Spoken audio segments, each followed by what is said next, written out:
మీరు సంపాదించిన మనీని హ్యాపీ మనీగా మార్చుకోవాలనుకుంటే విజువలైజేషన్ 2.0కి జాయిన్ అవ్వండి.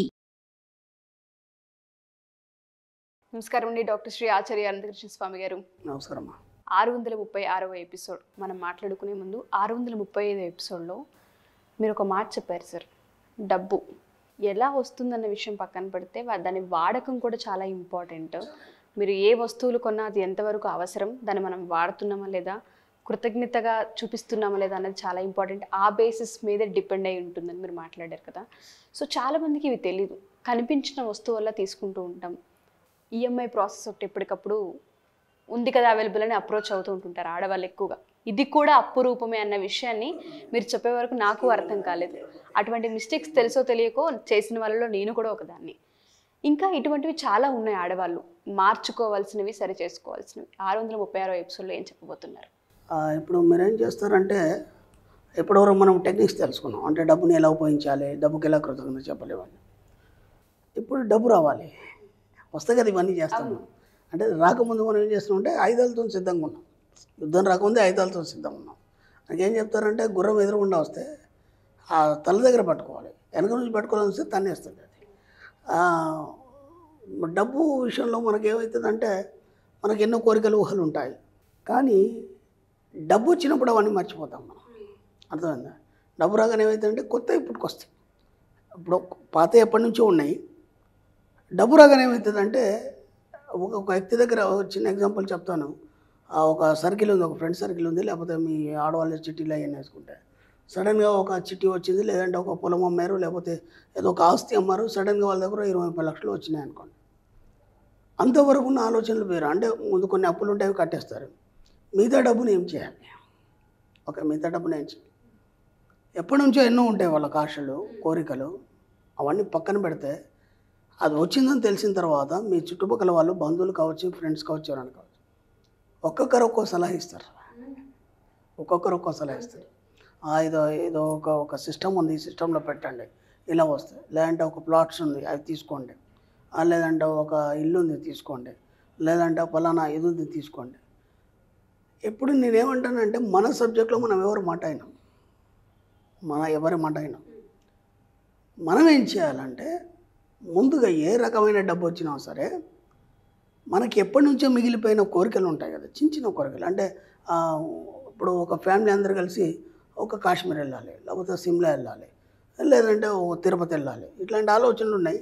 అది ఎప్పటి నుంచో పెండింగ్ పడి ఉంది, అది తీసేసుకోవాలి. ఆ తర్వాత ఇంట్లోకి కొన్ని వస్తువులు కొనాలని ఎప్పటి నుంచో ఆవిడ హడావుడి చేస్తుంది, కొందాంలే చూద్దాంలే అన్న పెండింగ్ వస్తుంది, అవి కొనేయాలి. పిల్లలకు కొన్ని కోరికలు ఉంటాయి, నాన్న మనం అందరం కలిసి ఇటు వెళ్దాం అని చెప్పేసి అవి ఎప్పటి నుంచో పెండింగ్ వేస్తూ వచ్చాం. ఆ కోరికలు ముందు తీర్చేస్తాయి. అంటే ఇప్పుడు మీ ఇంట్లో పెద్దవాళ్ళు ఉంటారు, వాళ్ళకేవో కొన్ని మొక్కుబడులు ఉంటాయి. వాళ్ళకు ఒక సెంటిమెంట్గా ఫీల్ అవుతారు. అది చేయలేదు కాబట్టి ఇలా అయిందేమో, లేకపోతే అది చేయకపోతే ఏదో అవుతుంది అనే వాళ్ళ మాట గౌరవించేసి అవి చేసేయండి. ఇప్పటివరకు ఏవైతే మీ కోరికలు ఉన్నాయో వాటిని బలవంతంగా అనచొద్దు. మన సబ్జెక్ట్లో కోరికల్ని బలవంతంగా అనిస్తే డబ్బు అనేది రాదు. కోరికల్ని బలవంతంగా అంచడం వల్ల నీ ఆత్మను క్షోభింపజేసిన వాళ్ళు అవుతారు అన్నమాట. అంటే ఎప్పటి నుంచో కోరుకుంటుంది ఇది చేయాలని మీ ఆత్మ, మీరు కాదు కోరుకోవడం. దానికి చెప్పారు మీ సబ్కాన్షియస్ మైండ్కి ఏమని, ఇది చేయాలి, మనకి ఇది ఉంది, ఇది కొనాలి, దీన్ని నేను చూపిస్తా, దీన్ని నిరూపిస్తా, ఇలాంటి బోలెడు మాట్లాడుకున్నాం కదా. ఏనాడు దాని కోరిక తీర్చినావు నువ్వు? అవునా కదా? ఎప్పుడైనా సరే ఏనాడు దాని కోరిక తీర్చలేదు. అలాగే ఇంట్లో బంగారం కొనాలనుకున్నారు, కొనేయండి. అర్థమైందా? ఇప్పుడే ప్లాట్ కొని మనం ఉద్ధరించేది ఏమో అవసరం లేదు. ఇప్పుడే ఏదో స్కీమ్ కట్టేసి ఏదో చేయాల్సిన అవసరం లేదు. ఇంకా దానికి చాలా టైం ఉంటుంది. ఎక్కడో చూపిస్తారు ప్లాట్, అక్కడ ఇప్పుడే డెవలప్మెంట్ కదా, ఇంకా టైం పడుతుంది. అంతలో మనం ఈ జ్ఞానంతో డబ్బు బాగా సంపాదిస్తాం కదా, అప్పుడు అంతకంటే ఎక్కువ రేటు పెట్టి కొనండి. బ్రహ్మాండంగా ఒక విల్లా కొనండి, ఒక ప్లాట్ కదా, విల్లానే కొనండి, డైరెక్ట్ ఒక మంచి అపార్ట్మెంట్ కొనండి. ఇవన్నీ కొనవచ్చు. అప్పుడు మనం ఏం చేస్తామంటే, అప్పటి వరకు పరిస్థితులు మారిపోతాయేమో, రేట్లు బాగా పెరిగిపోతాయి, అప్పటికి మనం చేయగలుగుతామో లేదా. అంటే నీ మీద నీకు కాన్ఫిడెన్స్, అంటే ఇన్ఫీరియారిటీ కాంప్లెక్స్, ఆత్మన్యూనత భావం నిన్ను పట్టి ఉంచి నిన్ను దాన్ని చేయకుండా చేస్తుంది. కాబట్టి ఏదో అయిపోతుంది, ఏదో మనం ఉంటామో లేదో, ఏదో ఇబ్బంది అయిపోతుంది, లేకపోతే మనం చేస్తామో లేదో, వన్నిటి పక్కన పెట్టేసాయండి. ఫస్ట్ ఈ చిన్న చిన్న కోరికలు ఏవైతున్నాయి, ఇంట్లో అందరికీ ఏమేమి ఉన్నాయో కోరికలు. అప్పుడు మీ బాబు నాకు ఒక మంచి బైక్ కొనిమన్నాడు, కొనిచ్చాడు, ఏం కాదు. అర్థమైందా? ఇవన్నీ కోరికలు ఎప్పుడైతే తీరుతాయో అప్పుడు అందరు ఆత్మలు సంతోషిస్తాయి. అంటే ఫుల్లీ సాటిస్ఫైడ్ అయిన తర్వాత అప్పుడు ఏమవుతుందంటే ఓహో వీడు నాకు తృప్తిని ఇచ్చాడు కాబట్టి వీళ్ళకి ఇంకా ఇవ్వాలి. అప్పుడు ఏమవుతుందంటే ఇంకా వేరే రకాలుగా చాలా రకాలుగా డబ్బు రావడం అనేది మొదలవుతుంది. లేదా ఇంకా గొప్ప గొప్ప ఆలోచనలు రావడం, లేదా ఇంకా కొత్త వ్యాపారాలు మొదలుపెట్టడం, లేదంటే జాబ్లోని శాలరీస్ ఎక్కువ పెరగడం, ఈ విధంగా ఒకటి తోడవుతుంటాయి అన్నమాట. ఒకదానికి ఒకటి తోడవుతుంటాయి. మీరు ఎప్పటి వరకు ఇవి అయితే కోరికల్ని పట్టి ఉంచుతారో అప్పటి వరకు మీరు అసంతృప్తమైన జీవితాన్ని గడుపుతారు, ఆర్థికంగా ఎదగరు, ఏ దాంట్లో కూడా మీరు నెంబర్ 1గా ఉండడం అనేది జరగదు.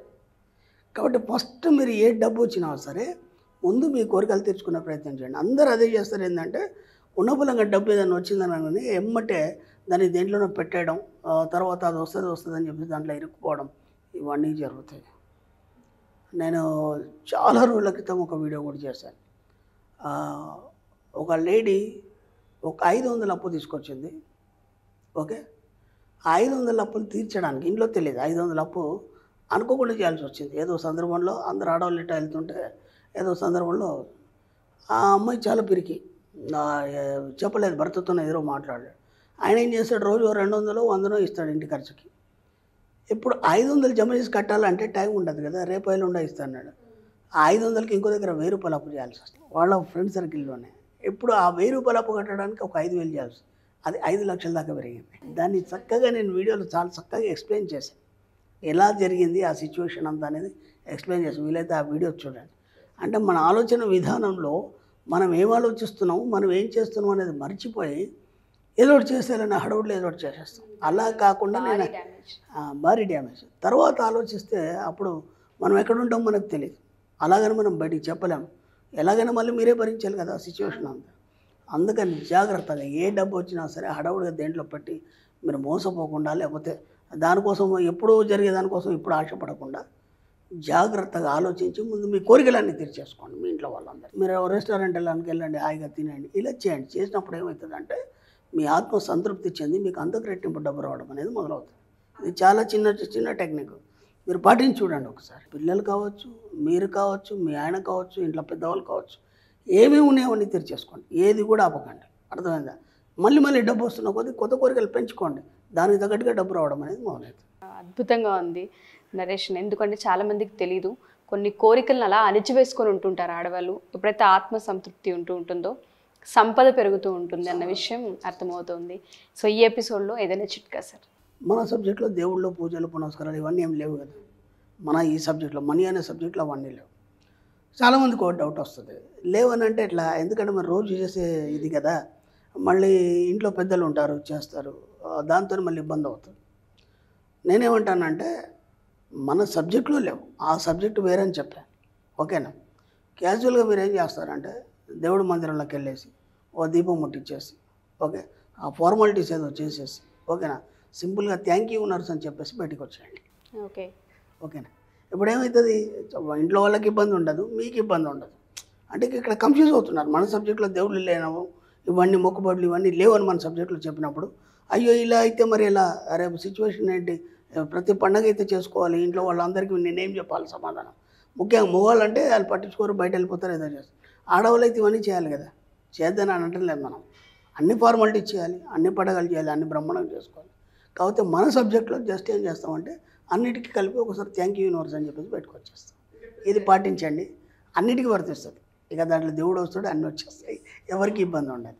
అసలు క్లాసెస్ ఎప్పుడెప్పుడు ఉండబోతున్నాయి? చాలా మంది అడిగేది క్లాసుల వివరాలు చెప్పండి అని.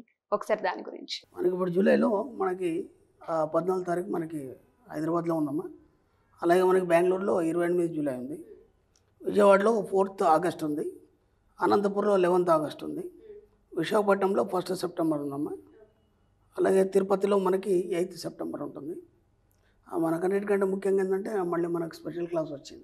ఎప్పుడు sir special class? Special class వచ్చి మనకి 25 ఆగస్ట్ ఉంటుంది. ఓకే. స్పెషల్ క్లాస్ గురించి గతంలో కూడా మనం చాలాసార్లు చెప్పాం.